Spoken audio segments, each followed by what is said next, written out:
You can't do the same intro twice. What am I doing? No imagination. Alright, so my Mortal Kombat spoiler-free review, you all clocked in some good views on that. Thank you very much. This video is for that small percentage of you who care to know more. That's to say, this is my Mortal Kombat 2021 movie spoiler talk. That's a spoiler warning. I actually saw a comment in my spoiler-free video of someone being like, this is the most positive, good time if you're drunk video I think I've ever seen. But the reason for that is because all the things where I'm like, actually the lore and that I had a problem with, like, it's all spoiler, it's all tied in with spoilers. So this is that video. Hope this video doesn't come off as too negative. Meant what I said in my spoiler-free review. I like the tone. There's some dumb made-up lore, but I'm interested to see more in that universe if they can get some better writers. That's the video in a nutshell. Okay, so talking about the spoilers. Mortal Kombat starts out, and it starts out on a very strong note, because it's Scorpion versus SubZero. I think the first 7 minutes of the movie it's online. Bi-Han versus Hanzo Hasashi. Lin Kuei versus Shirai Ryu. And they fight. Well, it's kind of a massacre, which is a story, you know, that Lin Kuei wipes out the Shirai Ryu, wipes out Scorpion or Hanzo Hasashi, his entire family and clan. I think that's a good note to start out on, but I also, when I see that, and I see how this movie had so much packed into it in terms of characters to where it's like, it had... how to phrase it. It had the characters, but not a lot of the backstory of the characters. And in a world where everything's a cinematic universe these days, and I've actually said on many occasions, like, it doesn't have to be a cinematic universe. That being said, I think Mortal Kombat does lend itself to being a cinematic universe. They probably should have done that. You know, you could have had the Scorpion Sub-Zero story, and that could have led into seeing a little bit of the Cyber Initiative, and then Sonya, Jax, and Kano, maybe the Cyber Initiative can tie into Jax getting his arms, Kano getting his eye. We actually kind of saw that.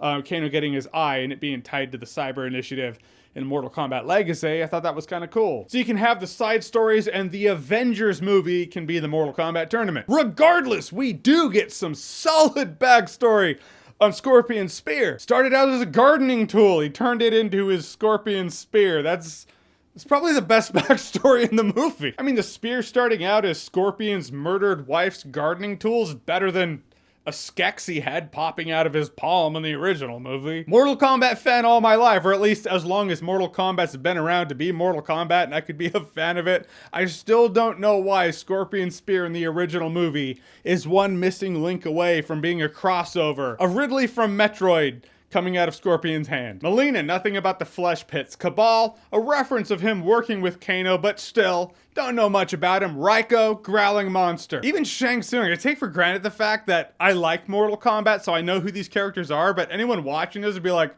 who the fuck is this guy who appears in puffs of smoke to talk some shit? But we gotta give that spear the backstory.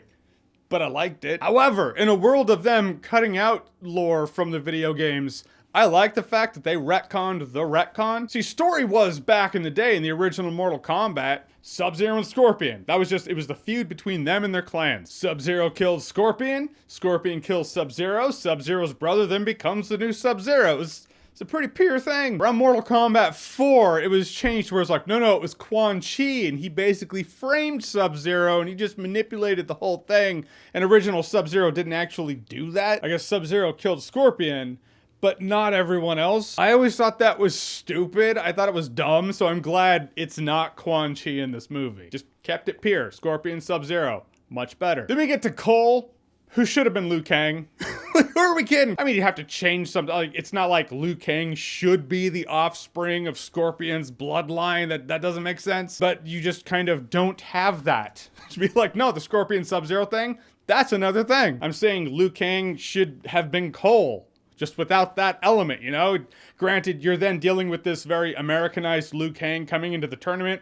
So you basically have Liu Kang from the first movie. I'm just saying it makes more sense. And that's one of the things the original movie did better. You know, you have Liu Kang and this team that's coming into this whole, like, oh, this Mortal Kombat mythology. But you have Liu Kang, who grew up on the stories. He didn't really believe them, but he's like, maybe the legends were true. He's kind of the ambassador between the two worlds. He's like, oh yeah, I get what you're spinning, Raiden. Yeah, guys, this is kind of what it is. Which, however you want to see it, however you want to slice it, is better than Sonya and Jax being the believers. You know, Cole's like, what's this? And Sonya's like, there's a tournament and an outworld and a possible invasion, and we need to stop it. I'm like, Do you guys just kind of buy this? I didn't get that. I didn't get why Sonya and Jax, they should be the skeptics, you know? They're the military folks. Like, no, we're just kind of going after Kano, and then we're wrapped up in this tournament. Oopsie daisy. That said, I did like Sonya and Jax in this movie for what they were, but I don't buy the fact that they'd be buying any of it. They should have been skeptics to the end, you know, until they start seeing souls get sucked and,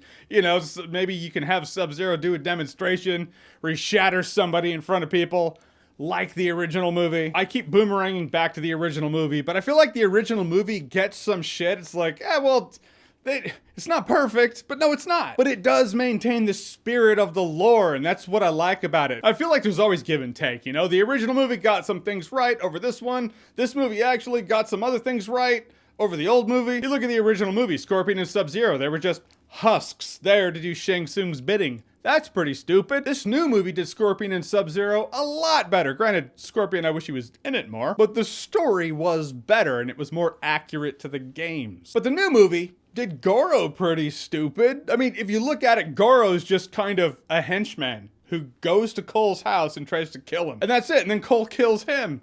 And that's what Goro's here for. But you don't have this sense of dread where it's like, dude, no one should go up against Goro. This is some pretty big bad shit. And maybe they used Goro sparingly because they didn't have the budget to be like, we can't have big CGI Goro all the time. We just don't have the money. But I feel like the original movie didn't have the money and they were like, what to do?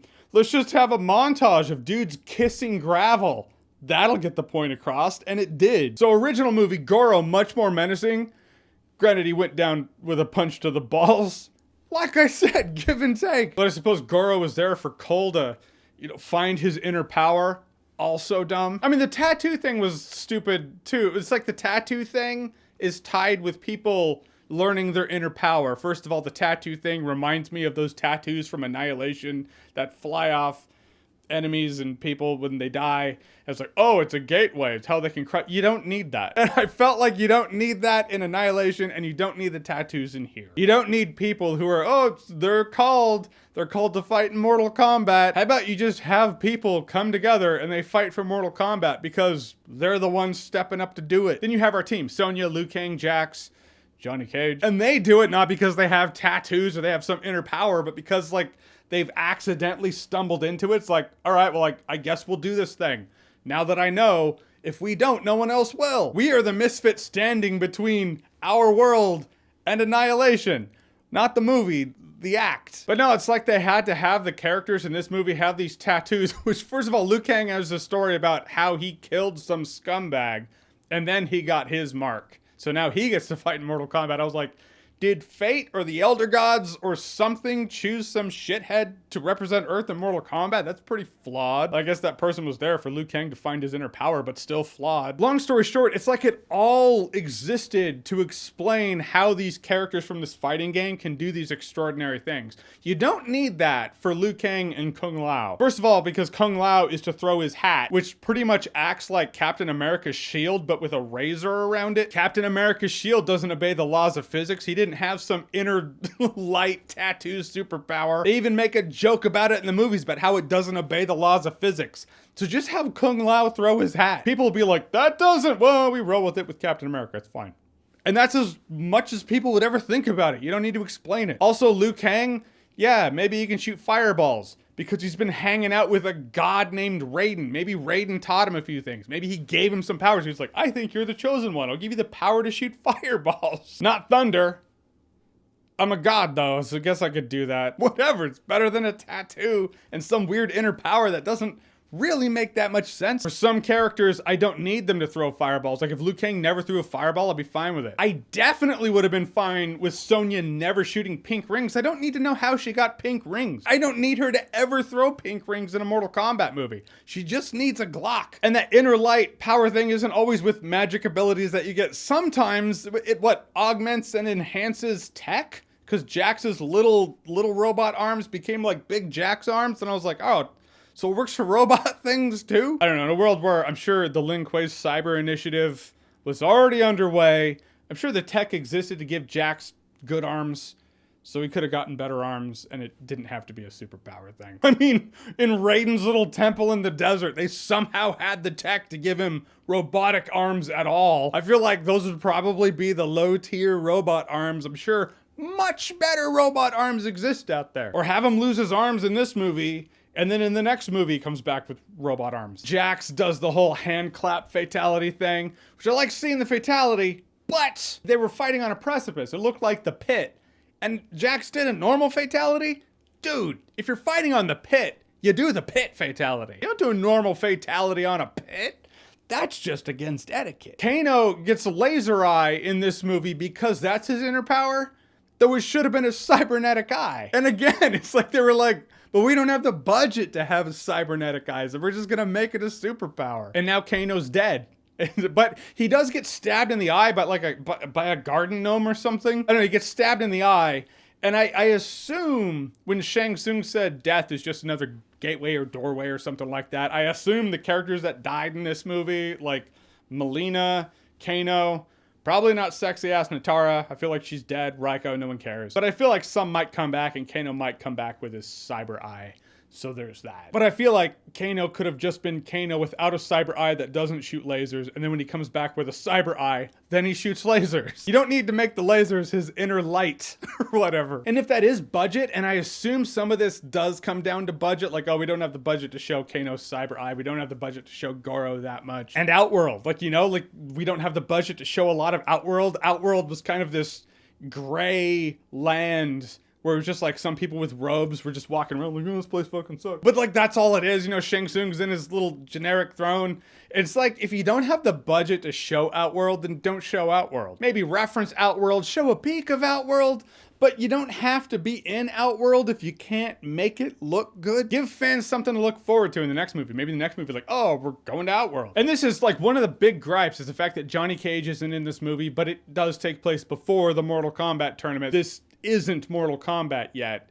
It's the setup story. The Mortal Kombat tournament that we've heard about is yet to happen. And we see that with the fact that Cole's like, we gotta go get Johnny Cage for the next movie. So anyhow, they're bringing Johnny Cage in for the next movie, and I maintain I'm interested to see the next movie because the next movie gets to what I like about Mortal Kombat. Give us more Scorpion. Don't just bookend the movie with Scorpion at the beginning, Scorpion at the end, and that's that. Though I thought those Scorpion SubZero fights when Scorpion was alive, when he was Hanzo Hasashi, and when he was Scorpion. I thought both those fights were great. I want to see more from this world. I just hope they get a better team. I hope they get better writers to execute it. Let's just act like the whole tattoos and superpower inner light. You don't need any of that. I see the potential. So I heard they're down for 3 movies, and I want to see those 3 movies. I just hope they polish it up a little bit. I will say this. As much as I dug the Scorpion SubZero fighting, and all the effects that went with it that I wanted to see with a Scorpion SubZero fight for quite some time. But I'll say that there's no fight in this new Mortal Kombat that's as intense as the Liu Kang reptile fight from the original, or as clean as the Johnny Cage Scorpion fight from the original. Those fights are highlights of the old movies. I thought they were great. So that's it. That's my spoiler talk, otherwise known as gripes I had that I couldn't talk about in my spoiler-free review. But it does give you a better understanding of why it's a good time if you're drunk. All right, so the new Mortal Kombat, old Mortal Kombat, Mortal Kombat Annihilation, Mortal Kombat Conquest. Have you seen them all? What do you think of them? And here it is. Are you Team Scorpion or are you Team SubZero? In terms of lore, fighting style, there can be only one. I was always Scorpion, my brother was SubZero, and that's just because we're brothers. That's how it goes down. Whatever you think, comment below, let me know. And as always, if you like what you've seen here and you want to see more, click right here to see more.